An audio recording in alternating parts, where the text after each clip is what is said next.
আমাদের মুসলিম ভাই নয়, হিন্দু এক ভাই, সে একাধারা 1 বছর নয়, 2 বছর নয়, একাধারা 17 বছর কোরবানি যখন আসে, সে কোরবানি পশু নিজে যে ক্রয় করে, কোরবানি পশু ক্রয় করে, সে কোন আলেমের মাধ্যমে কোরবানি পশু জবাই করে মুসলমান যারা রয়েছে অর্থাৎ তার কর্মচারী তাদেরকে তিনি কোরবানির পশুর গোশতগুলো সে দান করে দেয়। আমার কাছে অনেকে জানতে চেয়েছে, কোনো হিন্দু যদি কোরবানি যদি দেয় তাহলে কি তার কোরবানি কবুল হবে?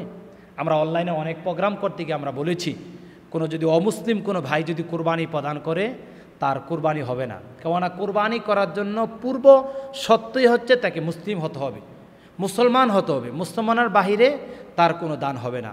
কিন্তু উল্লেখ্য যে আমার যে হিন্দু ভাই এই জনকল্যাণমূলক সমাজ কল্যাণমূলক যেই কাজটা করেছে, অর্থাৎ তিনি দেখেছেন, তাকে জিজ্ঞাসা করা হয়েছে সাংবাদিকরা, আপনি কেন প্রতি বছর কোরবানির সময় কোরবানি প্রদান করুন? উনি বলেছেন, একাধার আজকে আমি 17 বছর কোরবানি দিচ্ছি, আমার কাছে এটা অনেক ভালো লাগে। কেন? আমার অসংখ্য শ্রমিক রয়েছে যারা আমার ফ্যাক্টরিতে কাজ করে বা আমার পরিচিত রয়েছে, তারা কোরবানি দেয় না। তাদেরকে মাঝে মধ্যে জিজ্ঞাসা করি, কোরবানির দিন তোমরা কীভাবে গোস্ত ভক্ষণ করো বা গোস্ত কালেকশন করো? তারা বলে অনেকে আমাদেরকে কোরবানির গোস্ত কিছু সামথিং দেয়, কিছু দেয় না। অনেক সময় দেখা যায় আমরা কোরবানির আগের দিন অথবা কোরবানির পরের দিন আমরা 2 কেজি 3 কেজি করে গোস্ত আমরা বাজারজাত করি, ক্রয় করে এনে আমরা বাসায় চুলার মধ্যে পাক করি। উনি বলছেন, আমার এই কথাটা শুনে অনেক কষ্ট লেগেছে।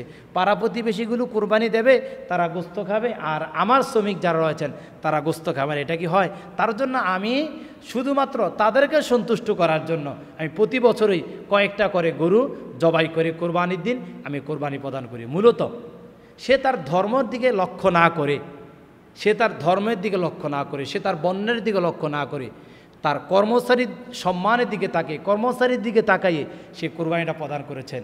আমাদের অনেক মুসলমানদের লজ্জা হওয়া উচিত, একজন হিন্দু মানুষ, একজন হিন্দু ভাই, একজন হিন্দু ব্যবসায়িক ভাই, তিনি তার শ্রমিকদের প্রতি এতটুকু দায়িত্বশীল, এতটুকু সহনশীল, এতটুকু তার বেদনা।